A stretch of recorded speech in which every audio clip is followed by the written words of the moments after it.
আমার চ্যানেলে তোমাদের সকলকে স্বাগত। আজ আমরা ক্লাস 12-এর রায়ান মার্টিন প্রশ্নবিচিত্রা থেকে থার্ড সেমিস্টারের বাংলার প্রথম মডেল স্কুল সলভ করব।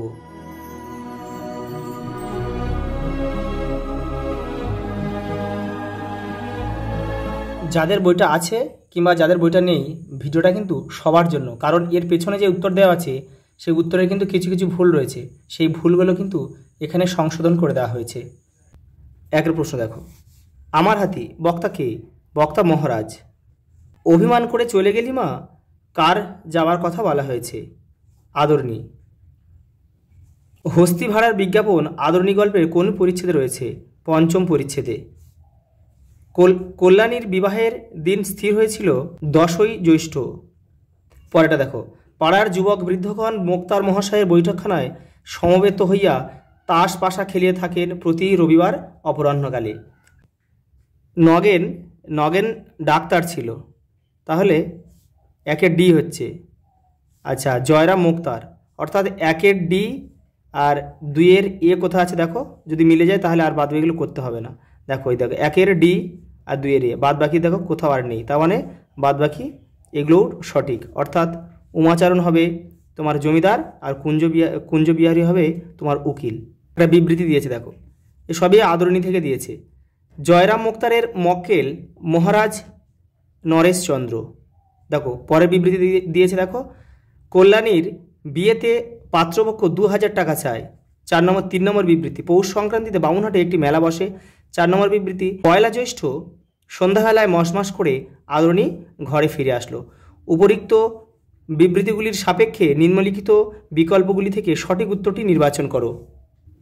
দেখো প্রথম দুটি বিবৃতি কিন্তু একদম সঠিক, তাহলে এটা সত্য, এটা সত্য। আর পৌষ সংক্রান্তিতে বামুনহাটে একটি মেলা বসে, এটা কিন্তু পৌষ মাসে না, এটা হচ্ছে চৈত্র সংক্রান্তিতে বসে। এটা পয়লা জ্যৈষ্ঠ নয়, এটা হচ্ছে পয়লা বৈশাখ। তাহলে এই দুটো বাক্য মিথ্যা। অর্থাৎ দেখতে হবে এখানে প্রথম মানে 1 আর 2 হচ্ছে সত্য। দেখো 1 সত্য আর 3 আর 4 মিথ্যা, তার মানে এই কয়েকটা উত্তর। পরের প্রশ্ন দেখো, একটা বিবৃতি দিয়েছে, একটা কারণ দিয়েছে। দেখো, জয়রাম মুখোপাধ্যায়কে কয়েক মাস পরেই আরও 2টি জীবের অন্ন সংস্থান করতে হবে।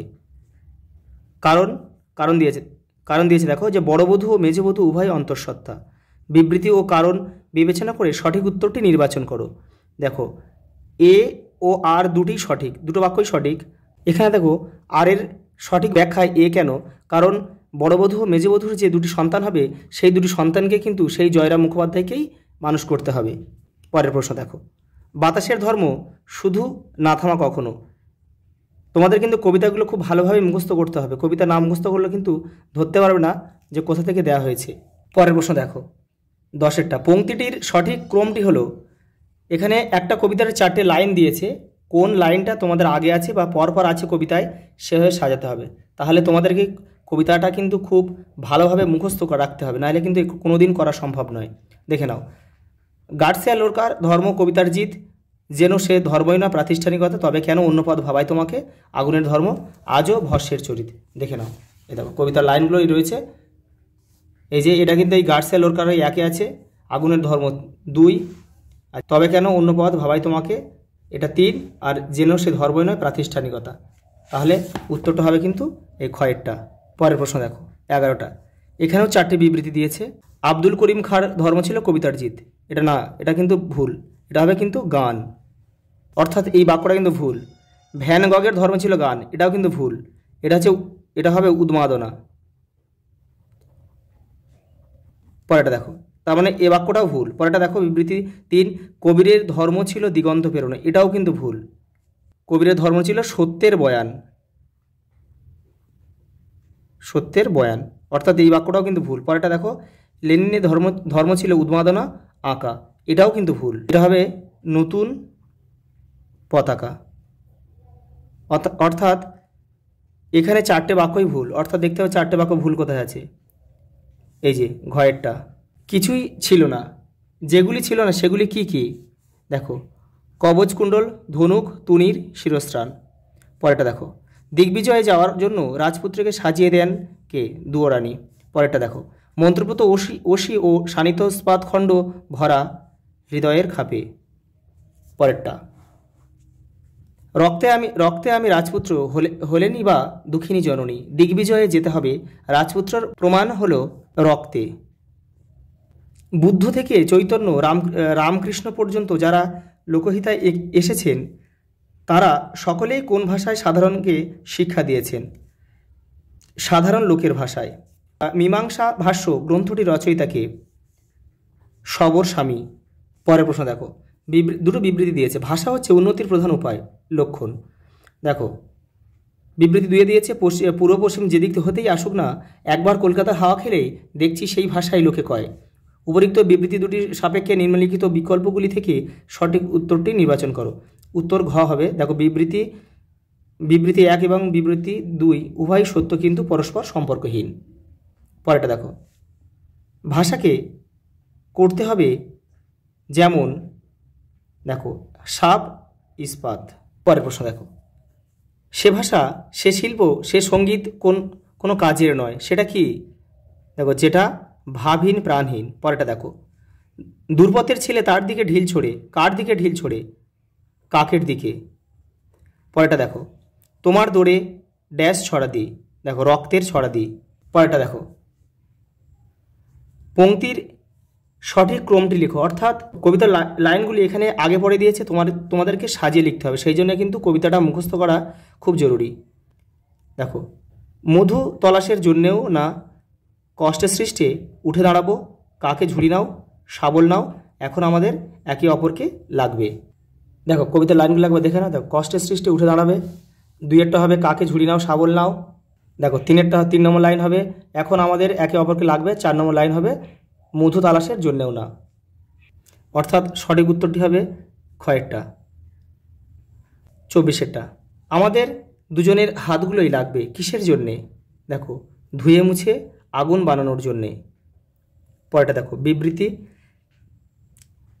আমার জন্যে অপেক্ষা করো, কারণ কি? সময়টা খুব সুবিধের নয়।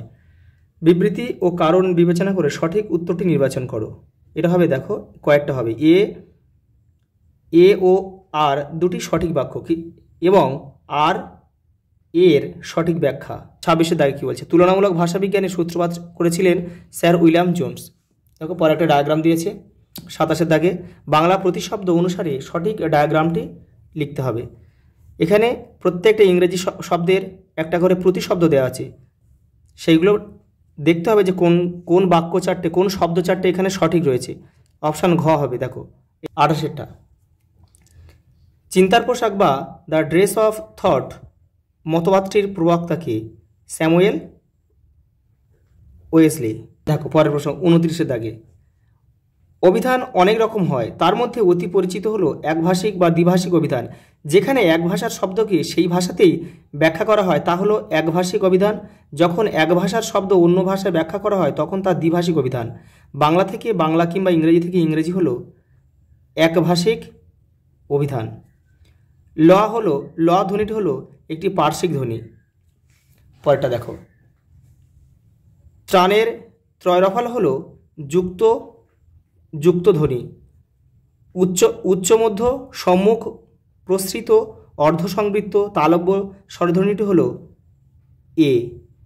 পরেরটা দেখো, শব্দার্থের পরিবর্তনকে কত ভাগে ভাগ করা যায়? 3 ভাগে। দারুণ শব্দের আদি অর্থ কি? কাষ্ঠ নির্মিত। পরেরটা দেখো, থিসরাস অভিধানের আবিষ্কর্তাকে? Peter Mark Roget. পরেরটা দেখো, তুমি না হয় রোহিতের কাছে গানটি গেয়েছেন কে? দেখো সন্ধ্যা মুখোপাধ্যায়। প্রশ্ন দেখো, সর্বপ্রথম বাংলায় ধ্রুপদ রচনা করেন কে? রামশঙ্কর ভট্টাচার্য। পরেরটা দেখো, 1890 খ্রিস্টাব্দে লেডি ডাফরিন হাসপাতালের চিকিৎসক রূপে নিযুক্ত হন কাদম্বিনী গঙ্গোপাধ্যায়। বাংলায় কুস্তির প্রচলন ও প্রসারে প্রভূত সাহায্য করেন মহারাজা নৃপেন্দ্র নারায়ণ। দেখো একটা ছক রয়েছে। লাস্ট প্রশ্ন, ক্রিকেটের সঙ্গে যুক্ত ছিলেন পঙ্কজ রায়, সাঁতারের সঙ্গে যুক্ত ছিল আরতি শাহ, ফুটবলের সঙ্গে যুক্ত ছিল পিকে ব্যানার্জি, আর টেবিল টেনিস হচ্ছে ভারতী ঘোষ। এই উত্তরটা হবে কয়েকটা। আজ এই পর্যন্ত, দেখা হবে পরের ভিডিওতে।